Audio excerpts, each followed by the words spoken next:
This is a caps and we are going to talk now about the election results in Ecuador, which were very positive, okay? The conservative candidate there, the right-wing candidate, won and with a huge advantage. Once again, we notice two things here that are eternal in Latin America. First, research institutes giving an advantage to the left. Research institutes pointed to a technical tie between Noboa, who is the right-wing conservative, who is the current president of Ecuador, and what's her name? Gonzalez, who is the left-wing candidate there, the candidate from the Sao Paulo Forum, right? It was, look, a technical tie. There was more than a 12% difference in favor of Noboa, okay? It was 56 to 44% in the election. Here it says 55, but it was 55.9 to 44.1 for Gonzalez. In other words, almost 12 points of difference in the second. The research institutes were technically tied. Look at that, right? So this is a tradition. Here in Brazil, the same thing. When you see Lula ahead in the polls, you understand, right? Even in the 2022 election, the polling institutes gave Lula a long way ahead of Bolsonaro. In the end, he won. It's true, but he won. He was very smart there. Really tight. Another very important thing here is that the left didn't recognize the election results. They're calling it a coup. I don't know what the guy did. Get ready, we're seeing here the script of what will happen in 2026 in Brazil. This news was suggested by Mock Capixaba. The rest is fake, Flavina Dunu and several other people. Thanks to the people who suggested news on our website, on Visao, and thanks to you who are watching our video. If you like our content, please leave a like and subscribe to the channel, okay? Well, and the election in Ecuador. You know, Ecuador was governed for a long time by the left wing of the Sao Paulo Forum, by Rafael Correa, and fortunately the right wing managed to return to power there, just as it did here in Brazil and so on. And there in Ecuador they had this advantage, they ended up not having a retreat to the left, on the contrary, they continued to move further and further to the right, right?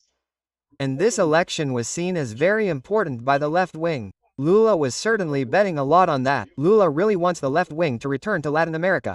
So far he has managed to bring the left wing back in Uruguay, but apart from that, it has been nothing but tragedy, right? Argentina lost to Milei, and now in Ecuador they have also lost to Noboa.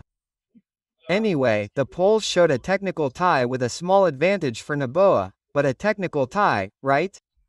In the end, the result was very different. With 90% of the votes counted, the right-wing leader won 55.9% against 44.5%, and then it was even less, from Congresswoman Lulia Gonzalez, right, with a much larger advantage than two authorized exit polls indicated.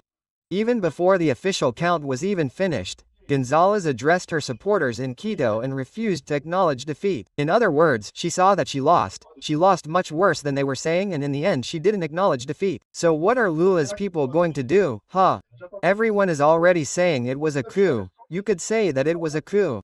Thank you for this effort, this affection, your trust. I'm here showing my face as always. The left-wing citizen revolution has always accepted the results, but this time we won't acknowledge them. I refuse to believe that there are people who prefer lies and violence to peace and love. Let's ask for a recount and the opening of the ballot boxes and stuff like that. Let's challenge the election results. It's great that they can do that in Ecuador, right? Here in Brazil, you can't. Here in Brazil, you can't challenge the election results in any way. You can't demand anything, right? Yes, that's part of the problem I'm telling you about. I haven't seen any indication of fraud in 2022. But I think the ZE really has to investigate anything that's considered. That kind of thing is important. You have to be transparent in the electoral process, right? Saying that, you can't question the ballot box. If you question the ballot box, it's a coup and stuff like that. Let's recognize coups. So, on the left, this is something I always tell you, right? The Latin American left is a coup plotter. They accuse the right of staging a coup here in Latin America. They accuse Bolsonaro of being a coup plotter, but look at history. Look at the number of left-wing coups that have taken place here. Who carried out the last coups here in Latin America? It was Pedro Castillo in Peru who attempted a coup, and it failed, fortunately. There was the coup by the MEC, by Luis Arce in Bolivia, who is also a leftist. There was Maduro's coup in Venezuela and Alexander Moraes' coup here in Brazil. Only the left carries out coups here in Latin America. This kind of thing is impressive, isn't it? Here, look. So now they're saying that they don't accept it, right? Here, look, Daniel Noboa was re-elected president of Ecuador. He got 55.85%. They're still counting. Okay, 95% of the votes have been counted, but it's already mathematically defined that he won the election. There's nothing more to say, right? Here, look, with 93% of the ballots counted, well, she only got 44.1% of the votes. The defeated candidate did not recognize the result released by the CNE, which is the ZAY there, and will ask for a recount of the votes. I know this is nonsense. I've already told you. People think that this recounting of votes makes any difference. It makes no difference at all. And NOB's main proposals are to maintain the dollar as the country's currency and to provide more tax incentives for the country's growth. In other words, the guy is right-wing. How do people on the left describe him? Far right. No, because he's from the far right aligned with Trump. I don't know what else there, and it can't be. In other words, this is the same script that we've been seeing, right? Anyone who isn't from the left, who isn't from the far left here in Brazil, is automatically far right. Anyone from the right who has a vote becomes far right, right? It's amazing. You can see here in Brazil, who do they accept as right-wing without being far right? It's only those who don't have a vote. They accept those who don't have a vote. Now, those who do have a vote automatically become far right, right? This is impressive, but it's excellent news, an excellent victory for the right in Ecuador, an excellent victory for the right in the world as a whole, confirming the tendency for us to move further to the right. As everything in politics is not a linear path, it's not something that goes linearly in the right direction. There will always be a setback, a turnaround, a step forward, but the a different path.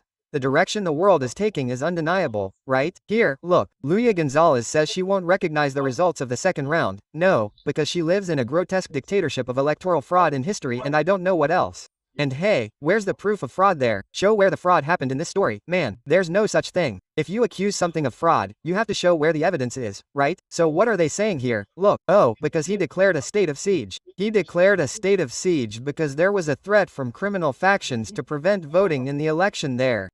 Criminal factions that guess which side they were on. Of course they were on the left, right? So it was just a state of siege, but there was nothing. It didn't change the functioning of society at all. People were able to vote freely, without any problems. In other words, there's no reason why this would be a coup. What's this story, right?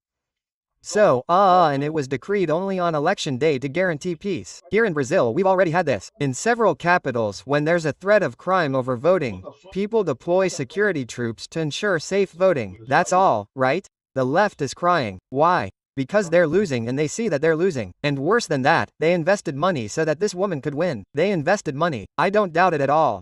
Lula openly put money into the Alberto Fernandez government to try to help the left win in Argentina. He's screwed. I have no doubt that she put money into trying to help the left-wing woman in Ecuador win and ended up losing money too, right? Here, look, they stole the election in Ecuador, says the leftist XYZ here, according to Brazil 247, right? And Degard Angel, this woman was once a columnist for Globo, famous for gossip and I don't know what else there, but of course, she's part of the leftist group, right? She accuses Trump of interference, non-interference, handing over the military base in the Galapagos Islands as a violation of the Constitution. Then they start pointing out a bunch of random things that make no sense in the end, right? And what I'm telling you, get ready, because this is going to be the script here in 2026. The right wing will win. So all these people who say today that they can't question the ballot boxes, they can't say that the ballot boxes are rigged, they can't question anything, I don't know what. All these people will say it was a coup, they'll say there was a problem, they'll make a bunch of threats. Let's see what happens. I wouldn't be surprised if the Supreme Court intervened to remove the winning candidate in 2026 to ensure the left remains in power, right? That's what I'm telling you. The people at the Supreme Court are aware that the situation is becoming unsustainable. The Brazilian people are moving to the right. That's not going to change. It doesn't matter how many times they accuse Bolsonaro of the most absurd crimes they can come up with in their heads. The Brazilian people will continue moving to the right. And if the Brazilian people continue moving to the right, they will have an increasing incentive to renew the Supreme Court and go after the crimes committed by Alexandre de Moraes. The crimes that Alexandre de Moraes is committing in the conduct of these processes here in Brazil. What's left for these people? It's inevitable. At some point in the early 2030s, there will be a Supreme Court ruling against Alexandre de Moraes, and the situation will be quite complicated for him. And then I have the question, what are they going to do to prevent this? What kind of level will they go to in the coup here in Brazil in 2026 to prevent the right-wing victory in 2026, right? We'll find out, but you can be sure that there will be a lot of crying here. It's very funny. Questioning the election in Brazil cannot question the election in Ecuador. You can question whatever you want. That's what I tell you. And the worst thing about this stupidity of the ZE, of Alexander Bora at the ZE, of prohibiting questioning the election, is that the ZE doesn't need this. The ZE has already done it. It has been questioned in the past. It has already opened the process. It has already responded and there was no problem. And that's it. Why do they need this business of chins that can't say anything? It can't. It ends up looking like Maduro's guy, Alexander de Moraes, with his idiotic decision to prohibit questioning at the ballot box, to punish everyone randomly. It ends up looking like Maduro, because Maduro did exactly that. No, that's the result. You can't question. Anyone who questions is a coup plotter. It was the same thing Alexander Moraes did. And again, it was his mistake. That's a mistake.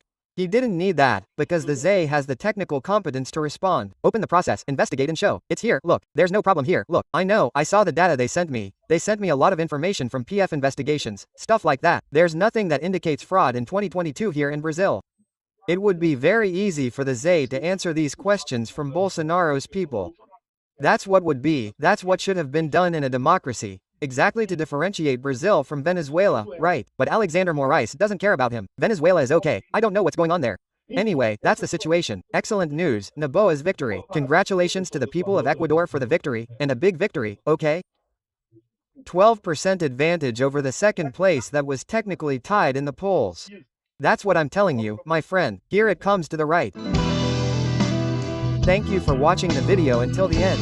In addition to liking, sharing and subscribing to the channel, consider becoming a sponsor with values starting at $1.99. Click on the Become a Member button below to learn about the conditions and advantages of sponsoring the channel. For more information about our project, visit our websites indicated on the screen. Yeah.